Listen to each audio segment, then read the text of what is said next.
I walked out into the basement. It was dark out there, but a shaft of light from the bomb shelter poured into the shadows as I started aimlessly looking at cans and boxes.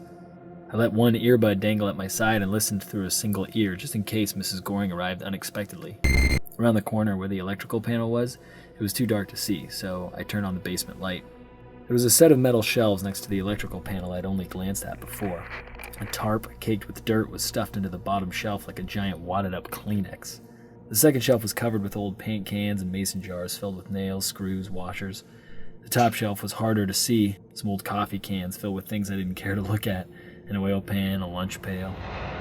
The lunch pail caught my attention. It was the big green kind a carpenter takes to a work site, rectangular at the bottom and curved on top. I reached up and lifted it by the handle. It was surprisingly heavy, and I set it on the concrete floor with a weighty thunk. I picked it back up and looked at the bottom, where someone had used a thick black pen to write the word Goring in all caps. I popped the two rusty latches on the lunch pail and opened it up. Inside, wadded up in a tangled mess, was the one thing I'd wanted more than anything else. Headphones. I took them out, letting the glob of twirling cord flop out of the box. Holding the end of the headphone cord in my hand, I examined 3 strange plugs as wide as if they'd fit into a car cigarette lighter, their size a perfect match to the holes in the wall of monitors. I was fast on my feet, my shoes sliding as I rounded the corner. When I reached the bomb shelter, I untangled a long, thick coil that led from the headphones to the connectors. I placed the headphones over my ears.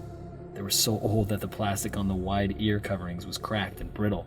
Not the most comfortable pair of headphones I'd ever worn, but they were made for the bomb shelter monitors. The 3 connectors snapped into the holes in the wall with ease. I was plugged in. Now all I needed was a signal from one of the feeds, something to show me whether they actually worked. I looked at my watch, 11:04 p.m. If Marissa was trying to send me a message, I couldn't see it.